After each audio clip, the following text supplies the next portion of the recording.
Continuando a nossa saga de leitura de Berserk, hoje eu vou ler o capítulo 0.02, que se chama A Marca do Sacrifício. Aqui o mangá ele continua a fuga do Guts, depois de lutar contra o exército de Koka, no último capítulo que a gente leu. E que ele tá fugindo por uma floresta e sendo perseguido por alguns espíritos que estão ali dando dano psicológico nele, falando que vão comer o cu dele a qualquer momento da madrugada. Enquanto isso, o Puckzinho tá sobrevoando ali a região procurando pelo Guts. E quando ele tava quase desistindo, ele senta numa árvore, mas cai quase que em cima do Guts. Sorte. Que tá ali todo machucado, quebrado, lascado, fudido, arrebentado, arregaçado. O Puck fica bem animado por ter encontrado o Guts, mas ele também fica bem preocupado porque o Guts tá todo machucado ali, tudo quebrado. Mas o Guts fica sempre agindo igual um Zé Buceta, fingindo que não liga pra nada, que não tá nem aí pra ninguém. E o Puck só tava procurando o Guts porque ele ficou bem empolgado com as criaturas que ele viu enfrentando o Gustavo. Ia desconhecer elas só, tipo, por contos e poesias antigas, sugerindo ali uma parceria subentendida. Mas obviamente o Guts nega fazer parte da party.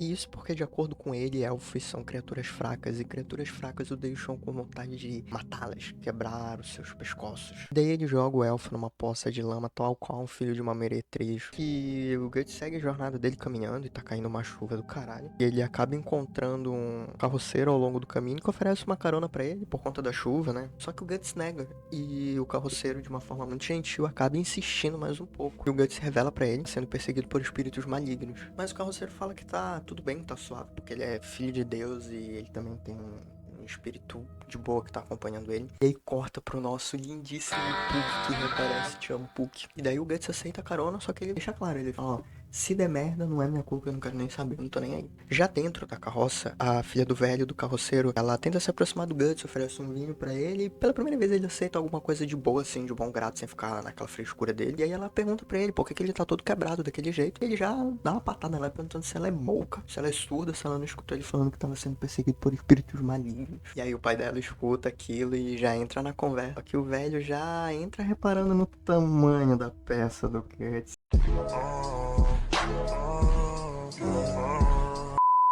E o velho começa a se abrir um pouco ali pro Guts.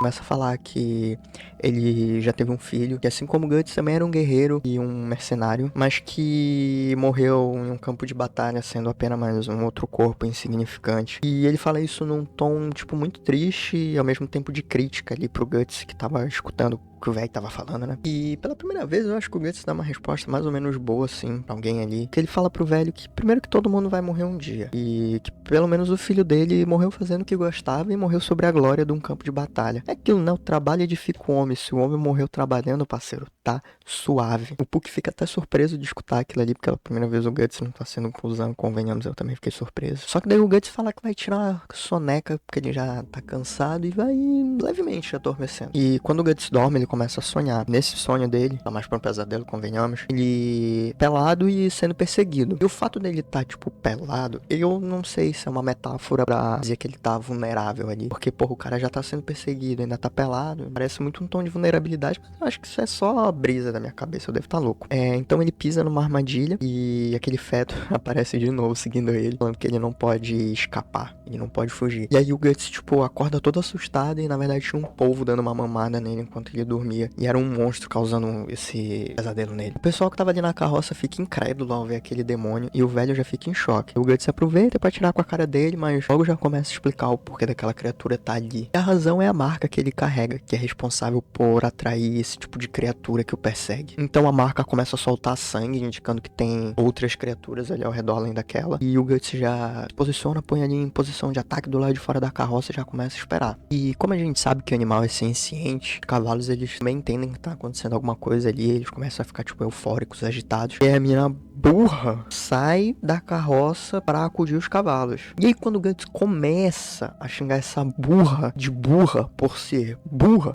pelo amor de Deus, ele é muito burro! É muito burro! É burro! uma fucking lança atravessa lá no meio. Um salve pra todos os Menjarmas. E aí dezenas de esqueletos começam a, tipo, surgir do chão. E aí o Guts começa a se questionar se vale a pena ou não permanecer ali naquele lugar e batalhar com aqueles bichos que não são nem vivos e nem mortos. Só que por algum motivo ele decide ficar, né? Ainda tem um Puck, tem um velho lá, eu não sei. Ele decide ficar por algum motivo e enfrentar aqueles bichos. E aí começa a pauladaria, irmão. O Guts corta pra cá, corta pra lá, dá-lhe aqui, dá-lhe lá. Sai passando ferro em todo mundo. E enquanto ele massacrava os esqueletinhos, o Puck grita pedindo ajuda pra ele. E aí nos mostra esse painel, que a Colette, a menininha que a gente viu ser morta, ela tá segurando uma faca numa mão e na outra faca a cabeça do pai dela. E no rosto dela ela traz consigo um sorriso que é muito, muito cabuloso. E o Guts fica em choque, eu fiquei em choque de boca aberta também. Enquanto o Guts tá ali paralisado, lembrando da garotinha que acabou, tipo, de acolher ele, de oferecer vinho, etc. Tá ali, tipo, lembrando. Ela vai andando até a direção dele e enfia uma espada, assim, tipo, na barriga dele. E ele, instantaneamente, assim, instintivamente também, não sei, age e corta ela no meio. Eu que começo a chorar vendo aquela cena. Eu fiquei de xereca vendo aquela cena também. E o Guts começa a vomitar. E, sim, pra mim, isso mostra que esse filho da puta não é um monstro completamente. Porque, de alguma forma, ele se sentiu mal, se sentiu culpado por ter matado a menina. Eu tenho certeza que é por isso que esse verme tava vomitando, porque ele matou ela. Deve ser nojo ou arrependimento. E ele canaliza tudo isso em raiva. E ele passa a noite inteira sentando o ferro nos esqueletinhos que estão ali, irmão. E o Puck fica ali, triste, só observando o que tá acontecendo. E pela manhã, quando o sol nasce, o Puck desce e vem pra tentar confortar o Guts de alguma forma pelo que aconteceu, fazer ele não se sentir tão culpado pela morte da família. Mas o Guts, ele começa a rir sarcasticamente. De novo, ele fala sobre como pessoas fracas não têm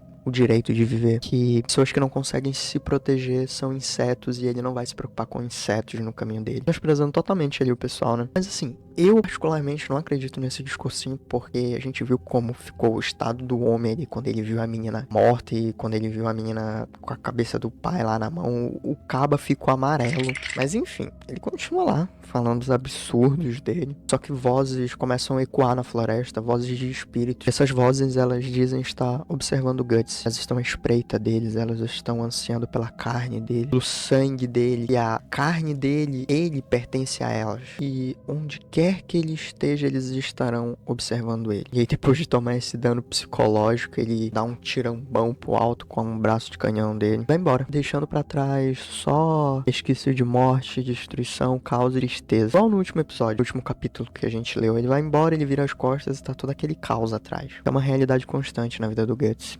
Encerrando assim, mais um capítulo. Esse capítulo encerrou, inclusive, igual o primeiro. Esse painel onde ele vai embora e fica todo esse caos pra trás. E eu queria agradecer quem ficou pra assistir até aqui. Se você gosta de Berserk, assim como eu, se inscreve aí. Vou continuar postando os vídeos dos capítulos. Talvez no próximo vídeo eu traga sobre um outro anime ou outro mangá, mas eu realmente tô muito no embalo de Berserk, porque Berserk, ó, o ouro do ouro. Então, deixa o like aí, nós.